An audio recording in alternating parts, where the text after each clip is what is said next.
definitely encourage a platform of that nature. But despite the fact that I wasn't there myself, I'm sure some of my colleagues, yeah, would definitely, be there to take the opportunity of the platform and then see what they can also, offer, to help build Ghana. So it's a good platform, and we welcome, such occasions for the development of our country.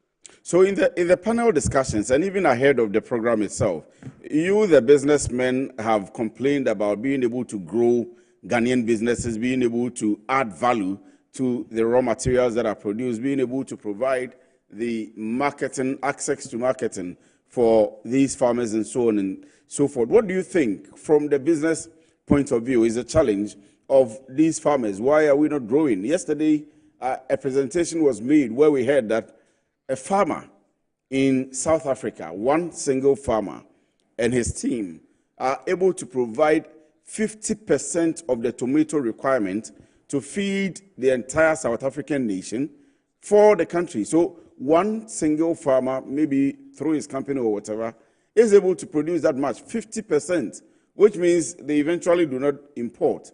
Here in Ghana, businesses are there, businesses can help add value and so on and so forth. We import over $500 million worth of onion, hundreds of $millions worth of ginger, even ginger we do for rice and so on and so forth. So what's the challenge? Yeah, Akwasi,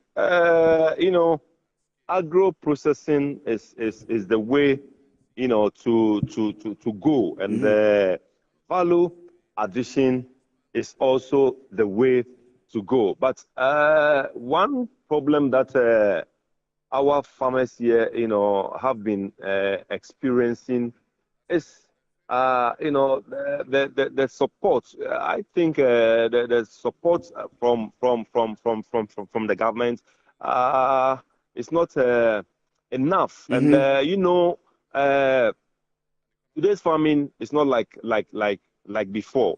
Today's farming is purely, machinery and then technical. You have to put in a lot of irrigation, because we all know that the weather pattern has changed. You cannot rely anymore on weather pattern to do farming. So you need good irrigation to be able to do farming. And then when you do farming and you get the products, you need to add value to it. You need to do agro processing so that you can make a lot of export for the country to also benefit from foreign exchange. Then we have the issue of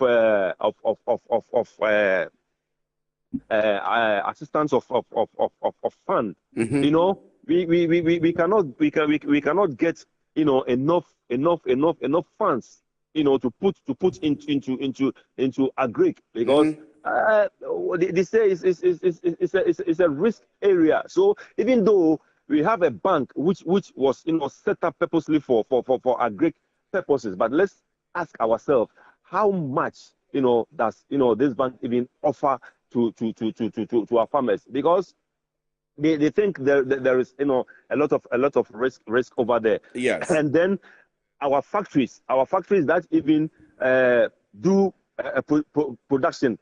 Let's talk about utility tariffs. Because of utility tariffs, they are not even competitive, even in the sub region here. So these are some of the areas that government must assist them. Even the loans, when they give you the loans, look at the interest rate. You cannot turn it around. So there are a lot of areas that government, if we want Ghana to really be a production hub of some commodities, government must really go to the aid of our manufacturers and our farmers too, so that they can be competitive in the sub-region. Let us look at what is happening in Burkina Faso. Burkina Faso is virtually a desert area, but now we go there for most of our tomatoes. Let us look at Niger. Niger is basically a desert area, but that is the area that we import most of our onions from. What are they doing there that we are not doing here? It's about time that our Greek extension officers, our Greek experts, go into problems of this nature. Let's identify them and see how best, we can help our farmers and our manufacturers so that we can be competitive in the sub-region before even we can look up to exporting to maybe either Europe or the US. So let me ask you, I'm happy about the fact that you bring up the tariffs and the prices of goods and services. And yesterday, the president was particular about something. I wanted to mention the fact that I'm happy about the financing of agriculture, the banks taking agri as a risk area. And it's something I'll come back to ask you the same question. President mentioned that the bankers should de-risk agri and make sure that they fund it very well. Do you support that assertion? I support it 100%.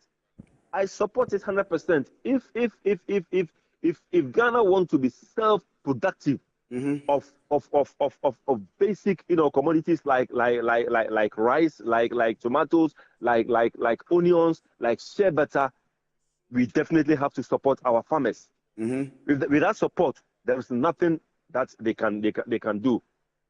See, the Bretton Woods institutions will tell us that we cannot, provide support for our farmers. But when you go over there, is that what they do? They don't do that. They provide support for them so that they can be able to provide to produce more, feed them, and then be able to even extend some of their products to us here. So I support the president 100% by saying that we should de-risk agri so that more incentives, more facilities, more loans can be pumped in there for them to be able to produce and then feed us. Let's produce what we have to feed here, and then when we are in excess, then we can be able to also export, to even the sub-region, be able to generate more foreign exchange for the benefit of the entire country. Let me come back to the studio and I'll come back to you. Let me ask Samson the same question. You were there at the event, and the president had mentioned the fact that banks should de-risk agri. In the country, we have Exim Bank, and he mentioned Exim Bank. We have ADB, but they are providing the funds to institutions. Rather, they are thinking of profit and are not supporting the growth of agri. And that is where the problem starts from. Agricultural Development Bank was established to purely deal with agri issues. As we speak, I'm told that the current MD, Honorable Ato something, former Deputy Communication Minister also, Ato Sapon, right? No, Ato Sapon, he's now he's not the MD for ADB now, and then he says that they are repositioning the bank strategically to go to support the agri. That is the area to go. NIB Bank was also established to support the industries. And so they should go back to their various core mandatory area and then work effectively. Because we are talking about 60% of our economy is coming from the agri, and that is the backbone of our economy. Yet we are talking about peasant farmers. Peasant farmers cannot take us anywhere. We cannot even feed ourselves, let alone having surplus for for our neighboring countries or to even export. I'm happy that President Mahama, one of his policies is that they are going to make the district assemblies farm centers or so, where they'll bring the tractor, they'll bring the plow, they'll bring whatever. Farm service centers. Then they'll put them there so that you just go there and then take it. They'll come and plow for you, do whatever you want. If you come and harvest for you, I'm sure they'll bring combined harvesters and other things. Then you harvest, then you can then pay. I think that is the way to go. That can now yield up or lead up to commercialized farming. And the commercialized production is the surest way. Then we now, the agro-processors will now also, they also need small machinery.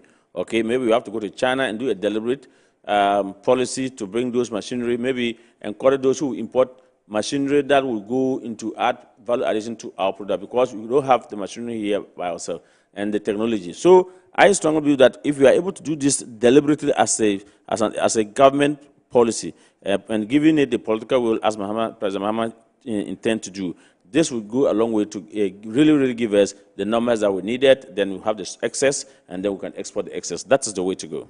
So one of the other important things is the fact that where you operate, President Mahama says, Tema Port, Takoradi Port, he's going to ensure that you operate 24 hours. Is that a welcome news? Don't you do that already? It is good. It's good. Is that not happening already? No, it's working, but the 24-hour would have additional layer of cost and employment that will come.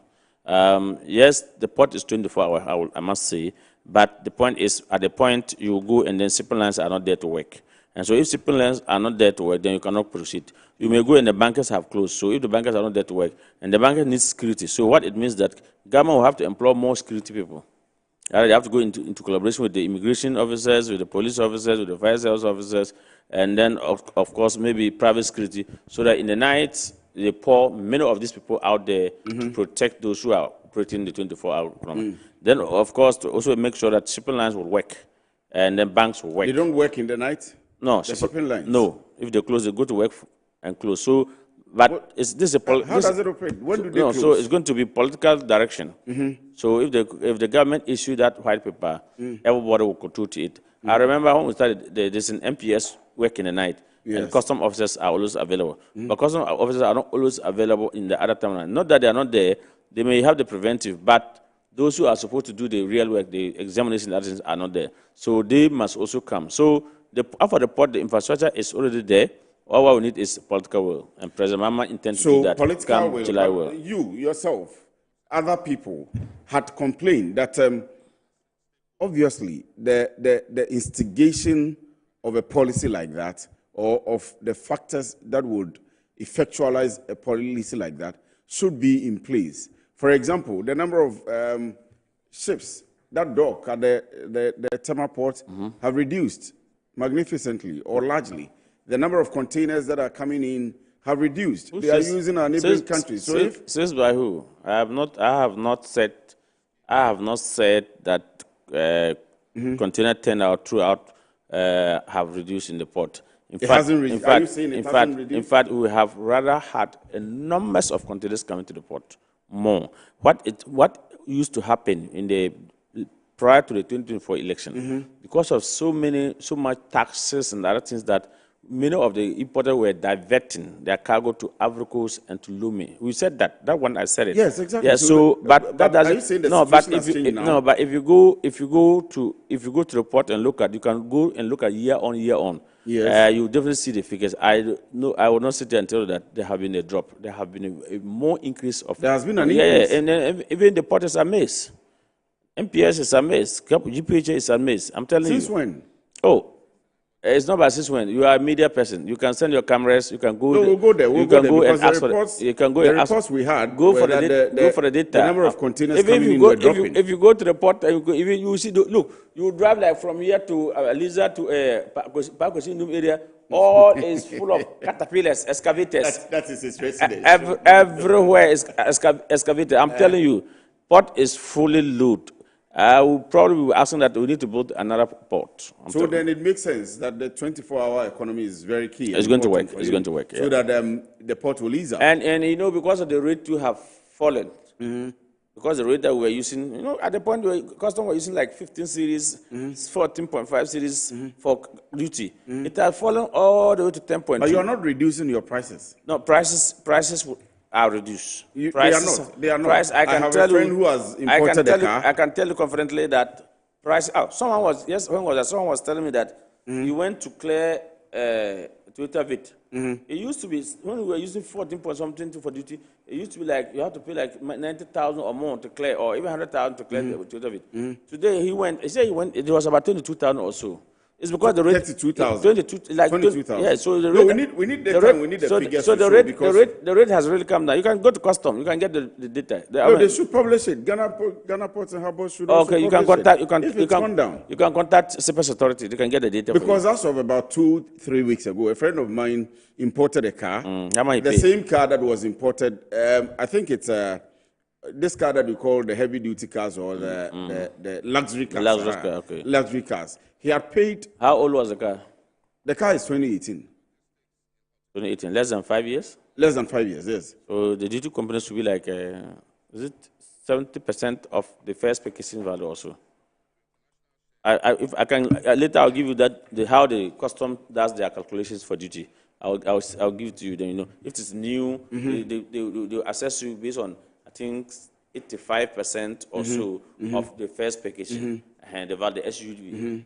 So I will have that. We call it the delivery value. And what is the first purchasing power value? No, how much you bought the car for brand new, or how much you bought it for? How much you bought the first price of the car? They look at it and they.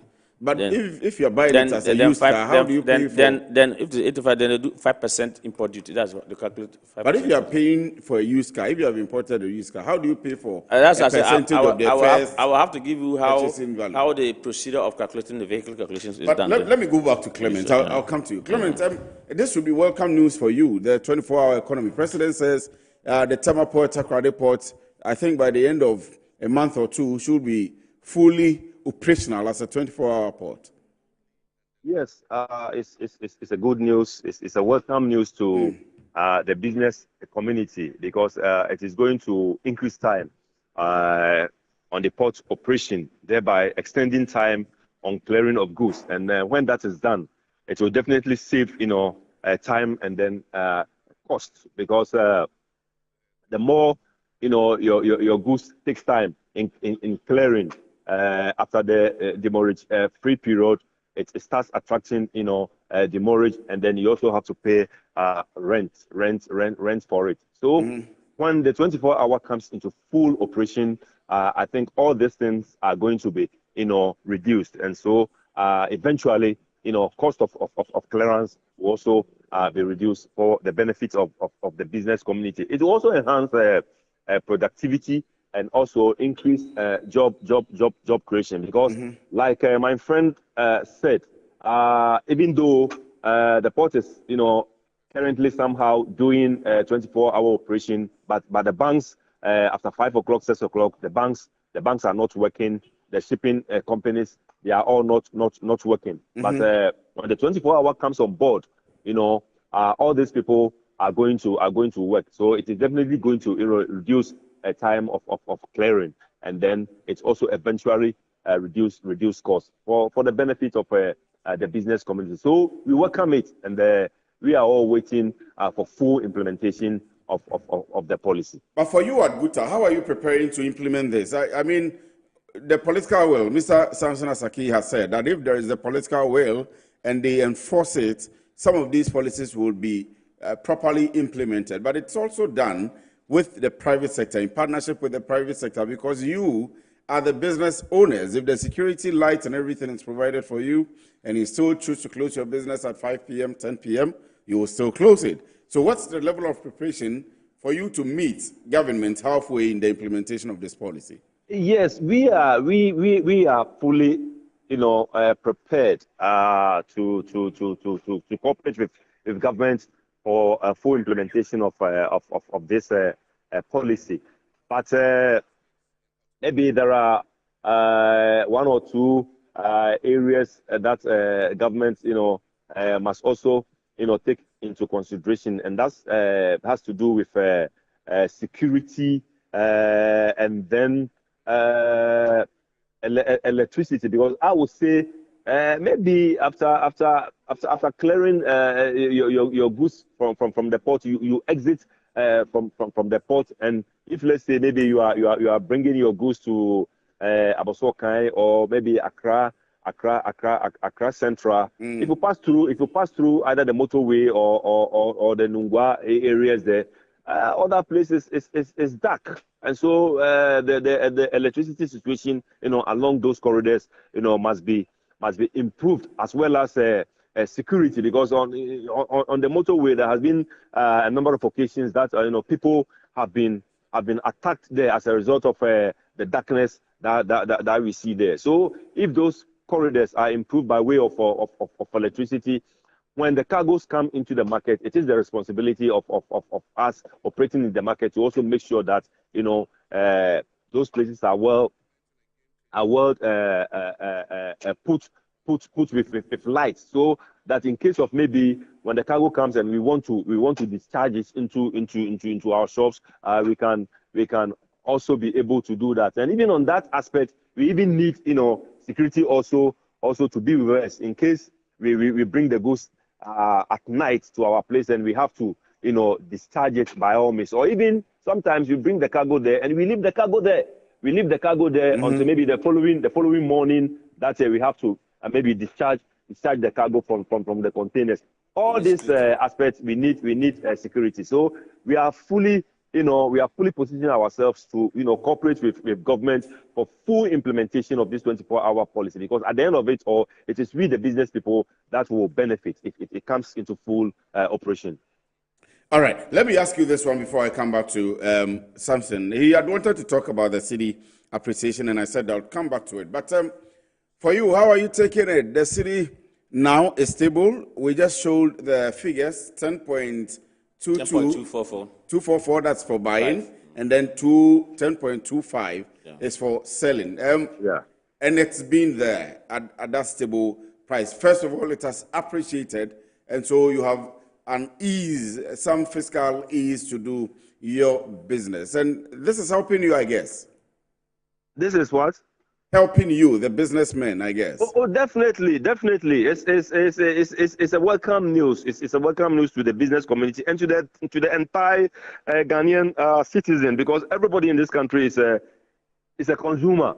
So when the city appreciates and it affects the cost of items and then services, it is the whole Ghanaian community that will enjoy. So we appreciate the efforts being put by the Ministry of Finance, as well as the Bank of Ghana, as well as the Gold Board, because the finance control the fiscal aspects, and then the Bank of Ghana control the monetary aspects, and then the Gold Board also are in charge of purchases of the goods. So all these three bodies have contributed to the appreciation of the city, and we pray for it to continue like this, so that the entire people of Ghana will benefit for the appreciation of the city. You were asking Asaki about price reduction, and I can tell you that I'm happy you're going to that point, because that was my next question to you. That even for you, there are lots of complaints in some sectors, to the point that members of parliament on the majority side yesterday had to come to town and see whether prices are being affected in accordance with the reduction or the appreciation of the city against the major trading currencies. It is being affected, because even 3 days ago we were at Parliament to meet the Parliamentary Select Committee on trade and tourism. Asaki was there, and we were able to prove to them that because of the appreciation of the city and the gains that the city have made so far, it has really affected prices. But you see, there were some issues that we also put before them.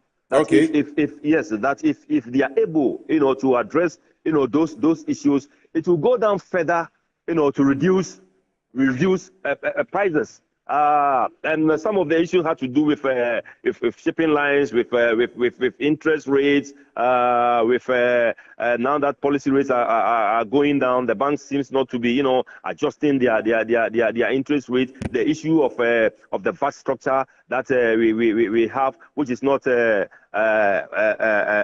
for the business community because of its escalating effect. If they are able to address all these issues, it will go down further to push prices. But irrespective of those issues that we even put before them, prices are down between 10 to 20%, and we were able to prove it to them. But are you able to prove it to us? We want to know. I mean, which prices are down? Are the prices of? You see, the issue is as leaders, what we can do is to appeal, to our members to reduce prices, so that the gains that we have made so far, we will share it with the Ghanaian consumer. You cannot take a gun or a stick, to somebody and tell him or her that, my friend, reduce your prices. But those who have adhere to our appeal, have done that, and they have reduced prices, because the business that we are doing is very competitive. It's very competitive, and we are doing this business also on turnover. Businesses thrive on turnover. So if you will not increase your price and you will still sell your wares at the prices where the dollar was 15, 16 cedis, and someone will choose to reduce his prices and make more turnovers, that person will get more profit than you. You understand? So we can tell you that a lot of our people, have listened to us and have reduced their price. The sector that I am in, the spare parts industry, things that I used to sell, let's say a shock absorber for Mitsubishi Pajero that I used to sell at 1,400, it's now 1,200. And we also advise customers that when they go to the market to shop, they should not stick at they shouldn't buy from one place. They should move from shop to shop and be checking prices. You understand? I agree with you. I agree with you perfectly well. But you will also agree with me.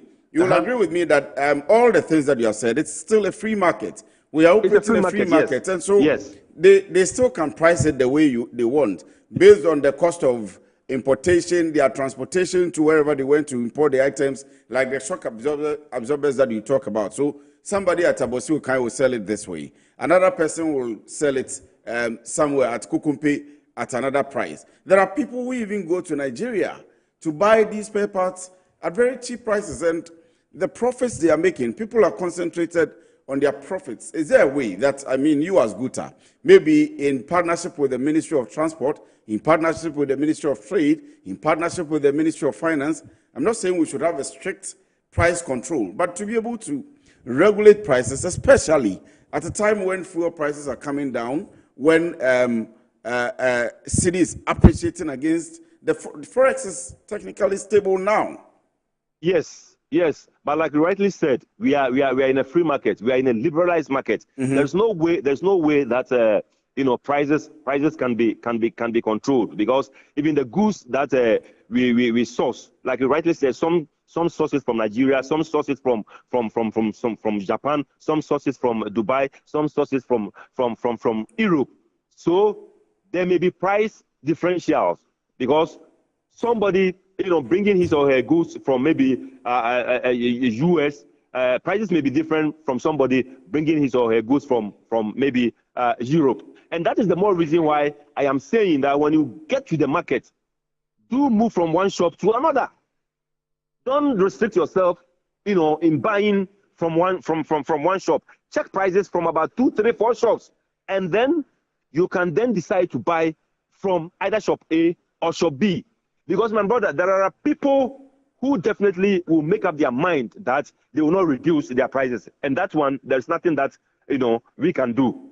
And there are people also who have also voluntarily reduced their prices. And I can tell you, those people are more than those who have decided, to let their prices remain. So that is why I'm giving you the advice that don't stick to one shop. Move from shop A to shop B to shop C, and then check prices, and definitely you'll be able to get something cheaper. Okay, so I'll come back to you again, but we are going to speak to the Honorable Member of Parliament for the New Jabin South constituency, and he agreed to speak to us. He's been the Chief Executive Officer of the Ghana Free Zones Authority. He has suggested something that I am particularly... He was a former. Yes, former. Yes, the former Chief Executive. Exactly. So I said that he's now he's a Member of Parliament. Now Member of Parliament for the New Jabin South constituency. Are you aware of the... I don't know if you've heard him talk about the economic zones, that we should establish economic zones. That's a way of us developing as a country. He's been championing that. We'll have that interview with him. Economic zones was established, I think, during... no, industrial parks. So when we get to, we'll ask him. Industrial park, it was established by, what's the name, the movement? No, was it the one who went to Alankas, right? Alan started something. Movement for change. Movement for change, yeah. But when we get him, we'll ask him. I don't know if we have him on the line now. So okay, so let me play for you what the president said, and then when we come back, we'll speak to him, then we'll come back to you. Samson, what the president said at Fage about the port and Takoradi Port, Tema Port being operationalized for the 24-hour economy from next month. We're also implementing a game-changing strategy, the 24-hour economy initiative, to unlock Ghana's productive potential across all sectors. And I'm pleased to announce that on July 1st, the 24-hour initiative policy will be ready to go into operation.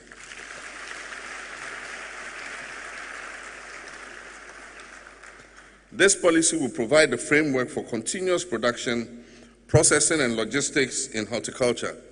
It allows perishable goods like pineapples, mangoes, chilies, and herbs to move swiftly from the field to ports to international shelves, minimizing losses and maximizing value. And I'm pleased to inform you that the Ministry of Trade and Agribusiness and Industry and the Ministry of Transport are working together with the Ghana Revenue Authority, the Ghana Ports and Harbours Authority, the Ghana Shippers Council, and other stakeholders to soon declare the Tema and Takoradi ports as 24-hour ports.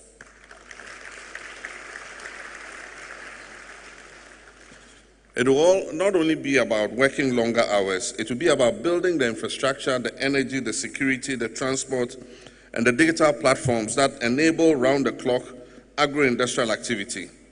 It is a strategy of hope rooted in efficiency and scale. To stabilize our currency, we must earn more foreign exchange. And one of the surest ways is to expand high-value agricultural exports. We are on that path boldly and deliberately, and we shall work together with our exporters to be able to achieve this. We're also implementing a game-changing strategy, the 24-hour economy initiative, to unlock Ghana's productive potential across all sectors. And I'm pleased to announce that on July 1st, the 24-hour initiative policy will be ready to go into operation.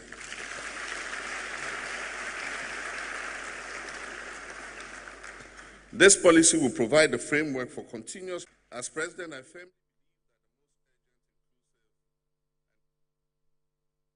You're welcome back from that. So that's the President, His Excellency John Dramani Mahama, talking about how to declare, so not necessarily next month, as I put forward earlier, but to soon declare the Tema and Takoradi ports as 24-hour economy ports. Honorable, good afternoon. Thank you very much for joining us. I hope you're doing well. Very well, my brother. How are you too? I am doing very well. So that's the Honorable Member of Parliament for New Jabin South constituency. He's also the former Chief Executive, Ghana Free Zones Authority. Honorable, we are happy to have you. Now, there are a number of issues we'll quickly discuss with you. First of all, the President says Takoradi Port, Tema Port, will be operationalized as 24-hour economy port soon. I mean, let me take your view on that, and then we'll do the city, and then if we have time, we'll ask you about the industrial parks or economic zones that you have been pushing, that agenda that you've been pushing. But for now, let's hear your thoughts on the President's position on the Tema and Takoradi ports. Thank you very much. I thank you for the opportunity. I want to extend my heartfelt gratitude to you and your team and the station. The truth of the matter is that we have to ask the President a few questions. And I did that last week through my committee chairman, that we are members of Parliament. As at now, there is no document on the 24-hour economy policy available to members of Parliament, which we can even, go through to know. We have only been briefed about the policy, and that was not enough. So there is a need for a blueprint, specific document that anybody at all can lay hands on and read, understand, and see what is available in the policy. As of now, how can we start a policy that nobody is aware of a document of the policy? In other words, we don't know anything about what they have written down. We have not contributed to, or maybe make input into the document to know whether it will suit our system as of now. So, these questions must be answered first. Okay. Therefore, up for doing normal politics as everything. You want to just launch that. That is not the most important. The most important thing, which is very critical for everybody to know, is that there should be a document, there should be a blueprint. Okay. That we can all lay hands on. You as a journalist, me as a politician, read, understand. Then we can just make critical issues out of it. Okay, thank you very much on that. But that's surprising to note that, you have been in trade, you have been everywhere concerning anything that has to do with business and the growth of agribusiness and so on and so forth, and especially the sector of trade. And you don't know anything about how operational the port of the policy will be. That's surprising. Yes, because the point is that we members of parliament were giving briefing on the 24-hour economy. That I have to be very truthful to you. But as at now, there is no document. So you can make a declaration that maybe the Tema port and the Takoradi port will very soon be operating under the 24-hour economy. How does it work? How will it work? What are the modalities? What are we going to put in place to make the operationalization very effective? These are things that we need to inquire. And not until these things are answered, we may not be able to strictly talk about the policy. You understand? Because the policy, one, must thrive on industry, or the productive sector of the economy, because that's where we're able to employ a lot of people. So if we are looking at the productive sector, we are looking at the industrial sector, we are looking at the extractive sector. That is where we can operationalize the policy. In other words, that is where we can carry the policy ahead. That's not until we have a very strong document that these people, because it's mostly private sector based. Most of the people in the productive sector, it's a private sector arrangement. I hope you know that most of them are in the private sector. So what are they going to benefit from? What are their benefits? What are the incentives available to these businesses who want to sign on into the 24-hour economy? What these are things that I agree. It's very key. Until we ask, because assuming you, Mr. Afriye, you have a car manufacturing company or assembly plant in Ghana, you employ 30 people or let's say 100 people, and government says that government has come to meet you and say that through 24-hour economy, we want you to employ, let's say 500 more people. How will you go about it? Will you still just stand up and go and employ people, or you want a document? You want to know what benefit you also get? These are things that we have to know. So not until these things are critically examined and where we come to conclusion that government is ready, I think anything they will do is politics. Okay. Somebody says he has a copy of the document. Dennis Carter says he has a copy. I am asking him to send to me. If he does, I will still ask the question why members of parliament do not have a copy of the document. So yes, he's saying he's surprised. So I've asked him to send me a copy. If he does, yes. So when you get a copy of the document, you can also send it to me. I will. Because the point is that we were given some small briefing on it. By the secretariat. Okay. And they gave us some. That's kind of briefing they did. But then we need to see this is a policy. It's like you are bringing a new policy. What we did, our government, we brought the 1D, 1F. It was a policy. It was a document. Parliament perused the document, went through the document, discussed it. Then we agreed on how it will run. Parliament even gave a guidelines on how we have to go about the policy.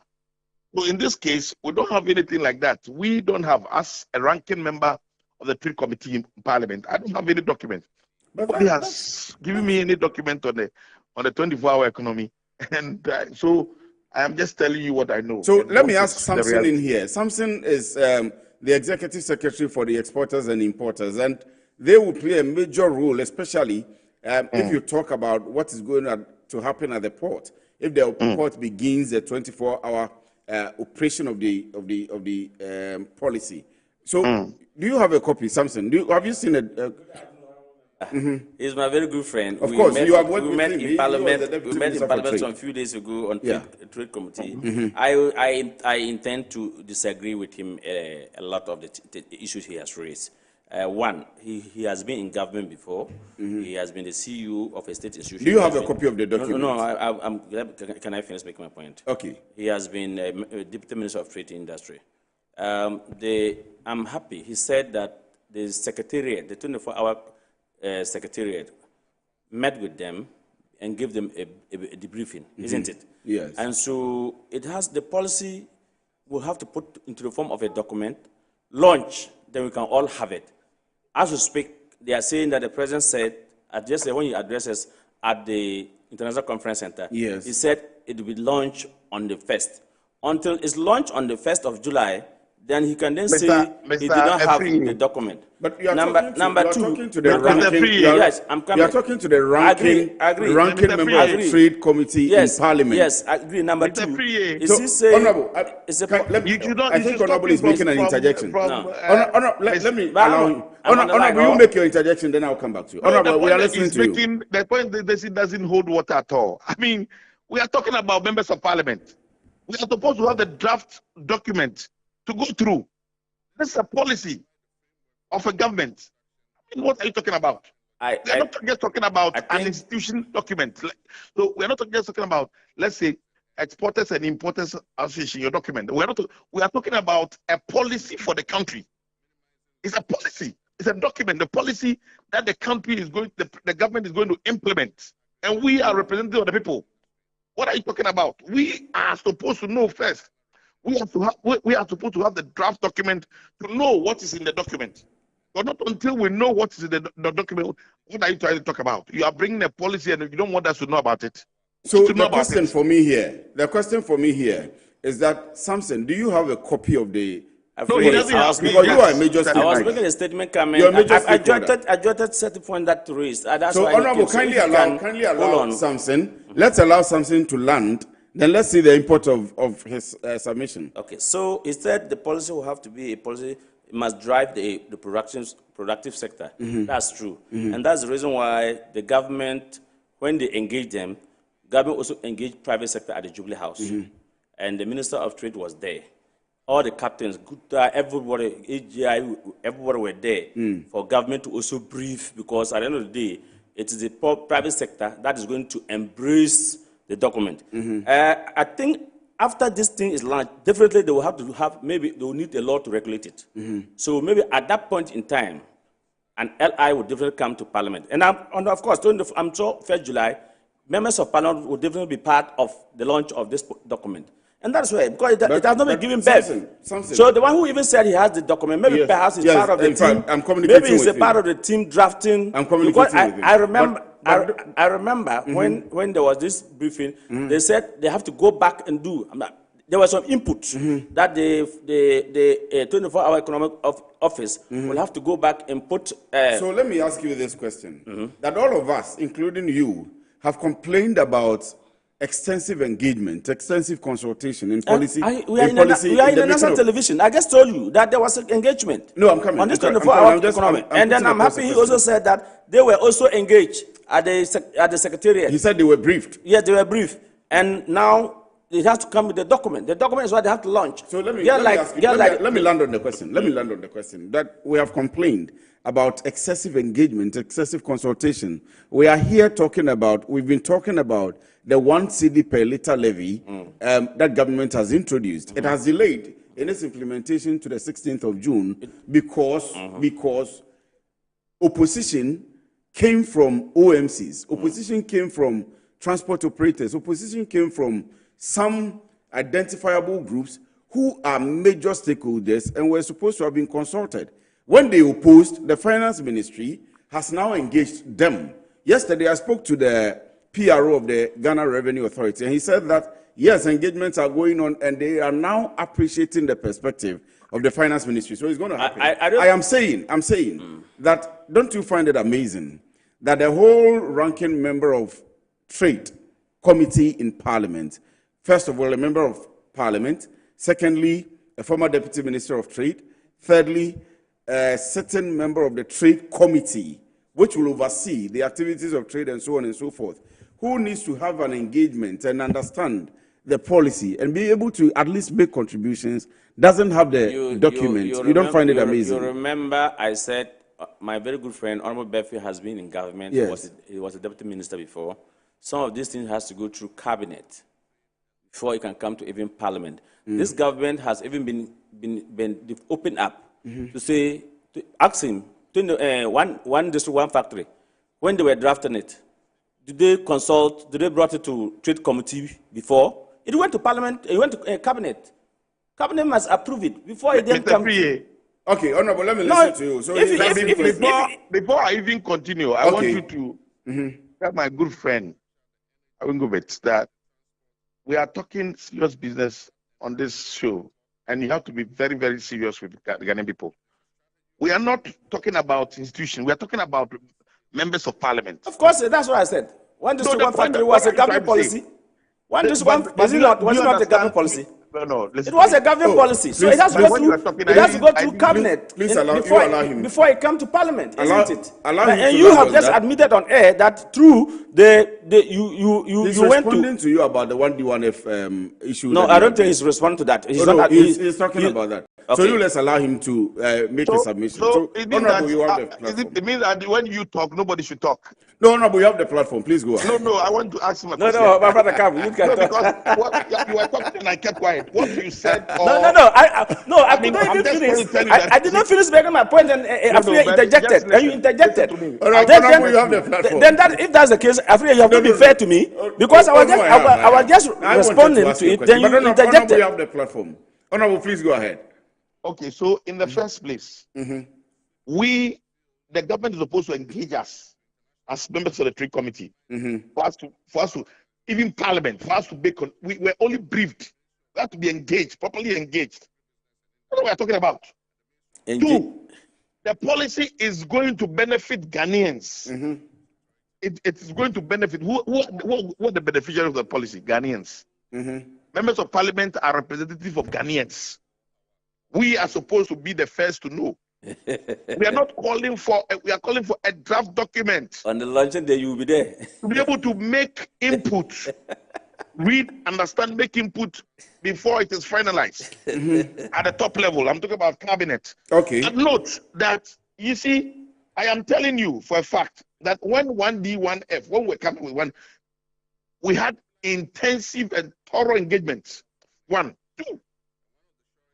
After the engagement, how was the engagement done with the previous parliament? Please, let me just tell you. Honorable, were you a member of parliament? Honorable, kindly hold on for me. I quickly have to take this break so that I can come back and let you make the full submission. Else, we'll be cut by the MCR. So please, indulge me 1 minute. I'll go on this break and come back. Okay.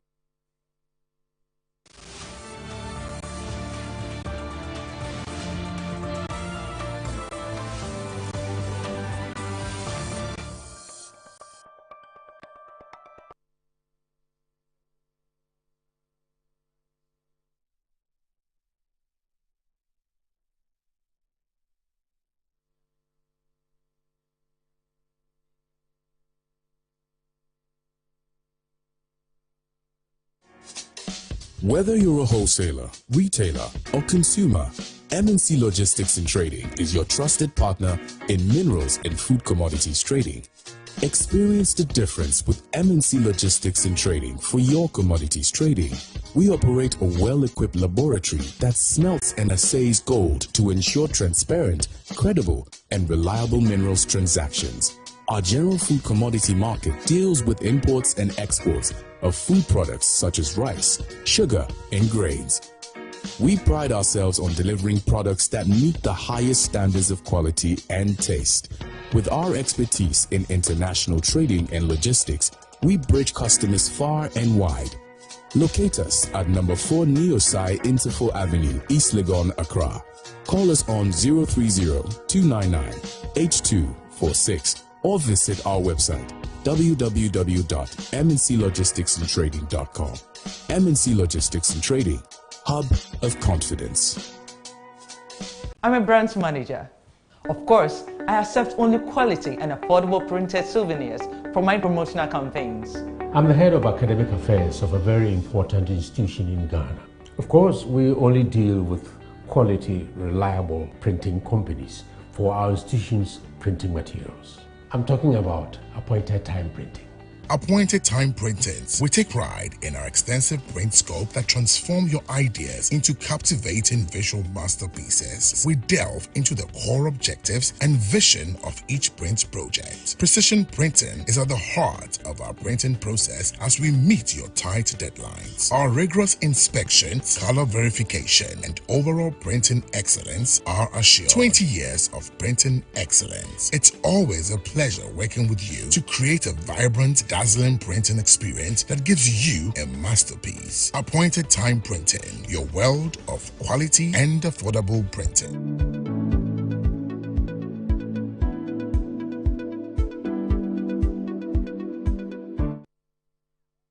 You're welcome back. I'm getting a number of messages. Emmanuel Usai has sent in a message. Well, Kevin Landis has also sent in a message. He's going to send me the document itself. And Frank has also sent me a message. Unfortunately, I am being cut out of air because of time. So forgive me, my friends who have sent me messages. Tuesday, I'll try very hard to read them for you. But Honorable, if you are on, let me allow you, because our time is up, let me allow you to land, and then Samson can use 1 minute to respond, then we round up. Hello, Honorable. Can you hear me, sir? Yes, forgive me. Our time is actually up, so let me allow you to land on the point you were making, then I can come back to you. So can you hear me, please? Yes, I can hear you now, loud and clear. The point I'm making to you is about engagement. See, yes. Government should focus on engaging people before any good policy they want to implement or what comes to force. It is very important because you see, when you don't engage, that is when a lot of people will start to raise issues after the implementation of policies, and that is the problem this government is having now. I guess it's out of place now in modern times, like the time we are in now. We are expecting every government to be sensitive and know that engagement is the best way to govern, and that is why you can go along with the people and also work with the people to be able to come to a conclusion that all of you will have a win-win situation. Because if one part is laughing, another one is aggrieved, it creates problems. And that is why we as opposition is trying hard to put government on his toes to engage. When you engage, you solve a lot of problems, and you're able to implement policies that will benefit the people, and the people will appreciate that. Okay, forgive me that we are not able to talk about your industrial park. I had mentioned it. No problem. I'll get time and come to the studio. Either we bring you to studio or we come to your office in Parliament and speak about it. But thank you very much for joining us. 1 minute, something. 1 minute. Bring him to studio. 1 minute. Then I can.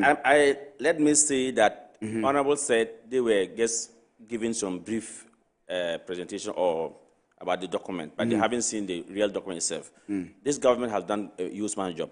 Did he go there as only minority team, or they went as a committee? If they went as a committee, then you need to also speak to the majority side. When they went, what did they see? He is the ranking for the committee. But so he leads the committee. That means so what he came to say, not one side of the committee. Is final. So you pick it from the majority side as well, because he's a ranking member, the chairman too is there. Then two, yes, engagement, they engage them, even before policy formulation, they've engaged them as parliament, as straight committee. They've also engaged stakeholders, the private sector. And so these are all the Ghanaians that he's talking about. So far, I can tell you that the government is doing well. The one city thing, yes, I don't think any of the people say that it's not good. Because look at where we took liter per liter from and where per liter has gone to. And if the government is asking for only one city, yes, the government admitted that, okay, you say you want engagement from Comac. They have accepted. They are engaging. But I don't think Ghanaians are saying we are not ready to contribute one city. We are not buying fuel at 14 liters. We had some of them who said they will definitely they will say. Definitely they will say. My very good friend, Beth, they know what they are doing. But that's not they are doing out there because, of course, but they disagree. We have people outside. They even said we engage. Who people outside are you talking about? Ghanaians are prepared to pay for that one city to make sure that we have our light. If the light had gone off, the same people will come to the street and demonstrating. So I can tell you, the government is really, really performing. And so, all of is aware. Samson Asaki Awingobit is the Executive Secretary, Importers Exporters Association. Thank you very much for coming. And then the Honorable Michael Oche Befi is a man of many colors. He's been the Deputy Minister for Trade before. He's a current Member of Parliament for the New Jabin constituency, the ranking for the Trades Committee of Parliament, and former Chief Executive of Ghana Free Zones Authority. We had Clement Boateng, who is the first Vice Chair, Guta, also join us via phone. Thank you very much for doing the watching, and for my very good friends who sent us the number of messages that I wasn't able to read. I'll read them all for you on Tuesday, with those giving me the update on the 24-hour economy operation. Somebody even took his time to explain to us how the port's operation is. Emmanuel, who is a freight forwarder. Emmanuel Usai, thank you very much. And for everybody, thank you. My name is Kwesi Free. This is Business Edge.